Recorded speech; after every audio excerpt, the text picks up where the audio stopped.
In 3, 2, 1. Welcome to the Hearth and Home podcast, episode number 9. This is probably going to be one of the most special episodes that I've ever done before because I am talking with game designers Cora and Liv. Needless to say, this is going to be a pretty awesome interview. So, guys, how are you feeling today? It's good. It's good. It's a nice day, and yeah, it's really sunny out. I'm excited to talk with you too. Yeah, it's always fun getting a chance to be on a podcast. So happy to be here.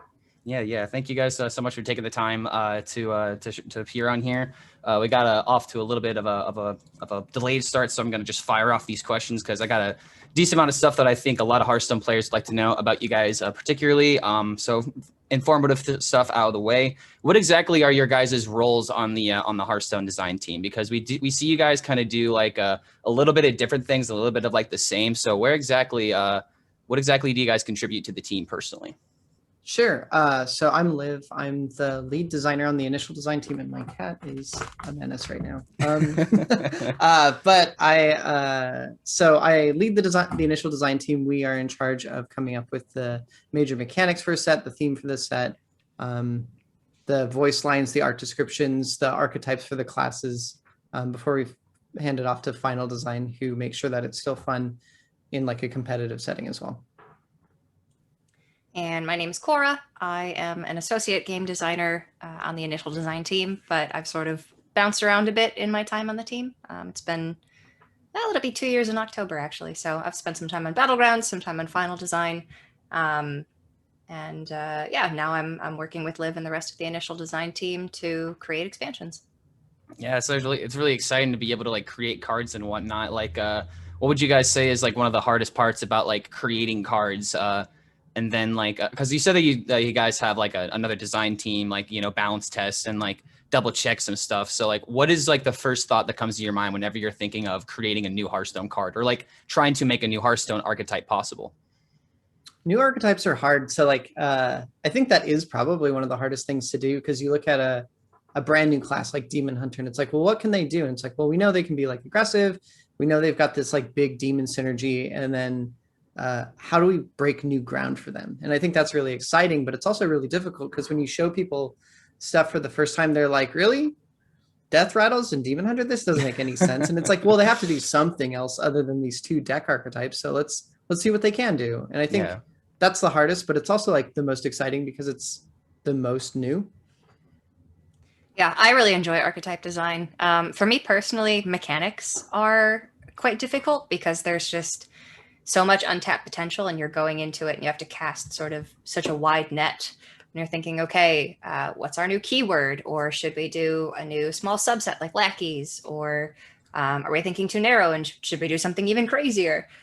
So mechanics in particular can be quite difficult. Yeah, that can take a lot of time. So like for Barons, one of the things that we really explored is these 10 mercenary characters. And like, can we do something like crazy cool where they're like the sidekick that sits on the side of the board, and you can attack either the hero or you can attack the sidekick who's providing some either passive benefit or like a second hero power or something like that. And so we played around with that, but it's like, it's also tricky to like balance that with UI concerns as well, because like on phones there's not really like a lot of space. So yeah, how do we get the most gameplay out of a new mechanic without overloading players and like making the screen really cluttered and that sort of stuff? Yeah, I can definitely understand stuff like that. The sidekick stuff does sound really, really interesting though, because like at first when I thought you said sidekick, I was thinking like a minion to a minion, but a minion to a hero, like it's just like a additional hero power if you think about it, especially if it's something that like sticks around for the entire game. So maybe like a minion attached to the hero power would be kind of cool.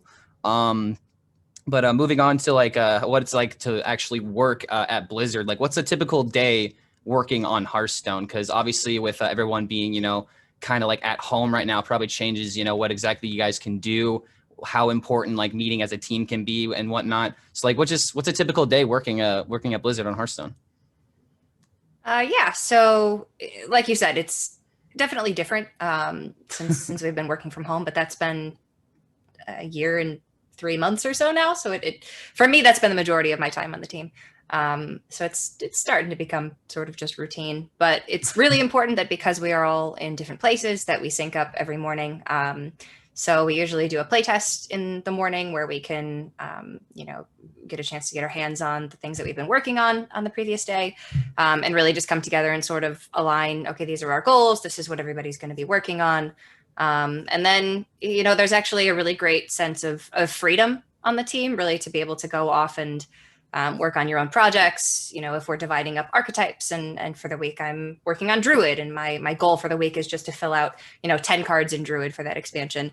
There's a lot of freedom in being able to do that independently. So in a way, I think doing a lot of our work apart actually is okay, because we could do it independently in the same room, or we could do it independently in our own homes. And so it's something that we're very lucky to be able to do in this new environment. Yeah, similar to like a divide and conquer, to where like, you all have like the same goals, but you all have your different functions in the machine in order to get to the end result, correct? Yeah, and then there's like other things too, like initial design. We have set leads who are kind of like the vision holders for an expansion. So for instance, like Dark Moon Fair was John McIntyre. For the Barons, it's Joe Killian, and then for the next two, it's me. So like those people who are in the set lead position are also coordinating with other teams, making sure the effects, the voice lines, everything is coming together to create a cohesive vision. And that's kind of like after the initial design phase. So that's like an average day for somebody who is seeing things through beyond just initial design. We'll have somebody follow through to make sure that everything is going to plan. So moving on about like some passionate questions, because like that's one thing that I feel like Hearthstone definitely has, both in terms of game designers, players, and just overall feeling of the game. There's a lot of passion and a lot of love that's definitely put into it. So what is it that keeps you guys passionate, and what is it that motivates you as a game designer in order to stay passionate about this game? Because I feel like sometimes it could be kind of hard to, keep the same passion when you work on something over the course of a long period of time. So obviously there might be some refreshers that might help out with that process. So what exactly helps you guys stay motivated as well? An unhealthy need to prove myself to the world. Low key same. So no, it's a real pleasure every day to be able to work on a game that I genuinely love and enjoy playing. And I think, everybody on the team would tell you that they're very competitive. And I think competition sort of is a bit of an undercurrent as we're going through. It's like, well, I need to one up myself. I need to make better archetypes than I made last time. And this expansion needs to be our best expansion yet. And, there's certainly some potential downfalls that can come with that. But I think just that consistent drive to be better and to do better and to make the game the best game that it possibly can be sort of keeps that fire burning. Yeah, and there's also mechanics that we've explored in the past. So like, for instance, there's a mechanic that got cut for the last set in this year. But I think it's something we're going to explore again now that we have more time again. It's like we didn't quite get there, but we're going to get there next time. And I'm really excited to like revisit mechanics that we're passionate about, but we just didn't quite get there. Maybe there's something different we can do this time. Being on initial design is also a huge benefit in that the cards that we see go through final design and make a bunch of changes. And then the meta is like, we're working a year in advance, right? So we just started on the second set next year. So we're playing cards that just like the live environment is so different than what we're working on internally that it feels like a different game. So we can jump between playing on live versus like playtesting in the morning. And it's a pretty different environment. We don't get, or at least I don't get super burnt out. Hearthstone is just a fun game. And I think it's really great that we can, like, it's a game that we all want to make. So it's fun for us in the moment. It's fun for us to make future stuff. And then it's like a surprise when it gets released, like how it ended up. Yeah. By the time cards that we worked on are released, like, Barons was released recently, but we worked on that so long ago. I think we started working on that in March of 2020, I want to say. Like right when we started working from home, we had just begun working on the Barons internally. So to finally see the Barons on live is like, oh, wait, we finally get to play with it. And we get to play with it in a totally different environment than we tested. So finally get to play with your toys really on Christmas. Rewarding. Yes, it's so fun. Yeah, and, so I imagine that creates a little bit of like a really complicated puzzle in terms of like balancing everything, because like you said, there are a lot of expansions that you guys have planned ahead. So like I know that Ixar and Alec are the ones that focus mostly on like design. I'm sorry, on final like balance changes and stuff like that. But whenever it comes to like nerfs and stuff like that, are you guys usually apprehensive because of these tools that you know are coming in the future? Is that like something that kind of plays a little bit into that decision sometimes? Yeah, I think there's some of that. I think one of the things that like looking at first day of school, right? Uh, like that nerf is the going to 1 mana actually is like pretty significant considering some of the stuff that's coming up. And so like bringing that up and being like, hey, final design, we got to make sure about this. And like, oh yeah, let's change it again. So there is some of that. There's always going to be classes that are like the worst class. And I don't think there's a way to, I think planning for the future and being like, yeah, these classes get more stuff in the future and it's going to be better is better than like, oh, let's try and fix it in the now. Like let certain classes have their time to shine and be awesome. And then let other classes come up and get new cards that are exciting and cool. Yeah, I could definitely understand that, because like it's kind of like you can't just like balance everything every single expansion, because like obviously you got to take care of what's a problem, but you got to be able to give classes their breathing room and give their time like on top of the give their time on top of the ladder and stuff like that. And kind of like going on to like some similar behind that, or like I'm sorry, something similar to that, like behind the scenes. What's like a fond memory or like a particular moment that you can recall where something funny behind the scenes happened? And like an example that I have is I remember on Twitter there was somebody that talked about like the donut in Battlegrounds and how that was apparently put into the game because somebody really liked donuts or always brought them into the office. Mhm. Is like another moment like kind of similar to that story. Well, D's are not something you will trick us into talking about. I don't know. I'll say it. I think donuts are great. Liv, no, it's on record. Yeah. I'll bring in donuts. It's fine. But yeah, so like Battlegrounds, their key or their code name, the secret title, I guess, is Bacon, which you can tell from some of the like under the hood strings. It's like BCN. But Mercenaries was lettuce. And there's going to be tomato in the future, of course. So just a lot of people love food at Blizzard, apparently. Yeah. I think my favorite behind the scenes thing is we do these presentations, and this was more when we were in the office, and it's really hard to do these on Zoom and still have the same energy. But I think they're really important to do for like culture, right? Like work culture. So we had these presentations. So my favorite was the Rosticon Rumble one, and it's Peter and I are presenting. We go into the tavern, and every seat is sectioned off into the different Rosticon Rumble teams. And so where people sat decided where their team was, and then we had these games where they would be cheering and shouting and fighting over like who's gonna win, and then we would mark their like.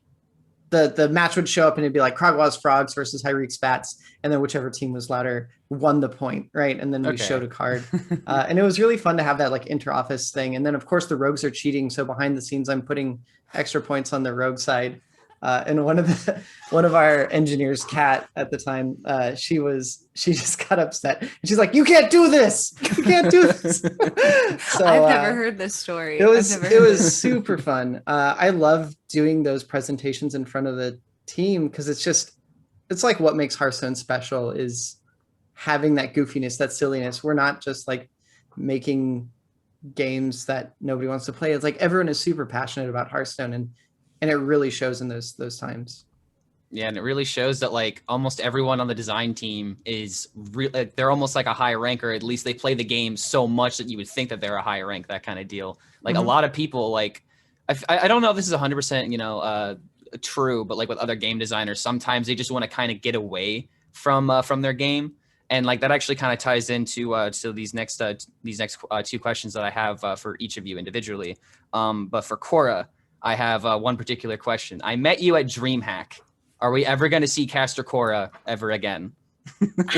Never say never. Honestly, when I first started at Blizzard, it was something that I wanted to take time away. And, you know, I spoke to Ixar and several other people in my interview process. And I was like, you know, this is something that I really love.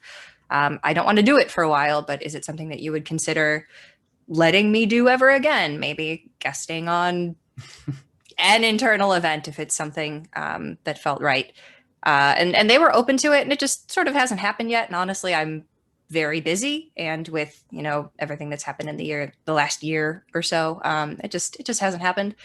But if the time were right, if the tournament were right, I would never say no. You know, I love casting, and it's something that, even though I didn't want to do it full time anymore, I would be happy to do it again. Definitely would love to see you back on the caster desk, because I got to say, one of my favorite pairs was definitely you and Dr. J back in the day. Just got to give a shout out to you guys there. Thanks. Jay is one of my really good friends. We had a lot of fun working together. Yeah, definitely shout out to him, because it's been a while since I've seen him in the action. My final question for you, Cora, is how exactly do you unplug from Hearthstone? And I have to please Ridiculous Hat here and have to ask about Bia, because I imagine that she takes up a lot of your time whenever you unplug from the game. Yeah, I actually, I basically all of my spare time is with her. I spend about an hour and a half every morning actually at the dog park with her. Actually, give me just 1 second, one moment. Yeah, I got to go grab her. Yeah, we noticed that was your cat, right, Liv? Like, yeah. Had to be a cat. I have a couple. Because like I think I remember everyone on the design team having like at least a dog. Like I remember Ben Hearthstone making like some kind of tweet about like the dogs of the game designers. Yeah, there's a lot of people with dogs. This is B. She's a little over a year old now. And yeah, she's like a needy baby. So she does take up a lot of my time, but she's the best. And she's been really great to give me something to focus on other than work when I've been stuck in my home for the last year. So yeah. It's been really good. Yeah, she looks very similar to my dog. Let me see if I can get her. Xena, come on, come here. I hear a scandal, I think. Come here. Yes, there you are. Come here. Give me a hug. Give me a hug. Come here. Oh yeah. I'll definitely be sure to send you guys a photo of this and whatnot. That would be great. Kind of got my headphones all screwed up, but Liv, my last few questions are for you. So most people recognize you as the person who's part of the live card reveals and like the trailers and stuff like that. So I kind of was wondering, how exactly is it to set up a kind of project like that, where you kind of have like a set you have to keep in mind? You have to be very entertaining. You kind of have to be a little bit cartoonish, because you got to be able to hype up everything. So how exactly how is it to organize something like that and then actually execute it when it goes down? Yeah, planning. So things like BlizzCon are done like way in advance. So like, I think we start planning like 4 months out, like what we're going to do for like Rastakhan's Rumble or for the Descent of Dragons. We did a lot of practice rehearsals, like 1 a week. So it's like doing a 20-minute presentation every week, just, you know, in an empty room. Cause sorry. But yeah, it's exciting. I really like the ones where I can write my own material, I guess. And like, sometimes for the fireside chats, not the fireside chats, but like the announcements, like the Barons one, I think was written by someone else, and we perform it kind of. So it's but like we also have our own input on it, right? Like as designers, we have insight where it's like, no, this doesn't make sense because mechanically, those sorts of things. So we have a helping hand in it, but sometimes we're given a script and then we doctor it up afterwards. So someone else will like give us the outline. But things like BlizzCon, that's been super fun, where I've personally been the one to like write up what we're gonna do the flow, that sort of thing. And I really enjoy doing this performance sort of things. So yeah. Yeah, someone who's currently going to college for like sports management and trying to apply it into the esports world, events and coordination are very, very important. So I wanted to get a little bit of insight on that. But it looks like we are a little bit out of time. So thank you guys so much for taking the time to talk with me. This is an absolute honor to have these minutes with you guys. Whatever you guys want to say on this last minute, it's yours. Have any shout outs, have any like special messages you want to send to anybody? It's your time. I hope everybody is enjoying Forge in the Barrens and the Wailing Caverns, follow me on Twitter. Follow It's her on a- Twitter for plenty of dog photos. So many dog pictures.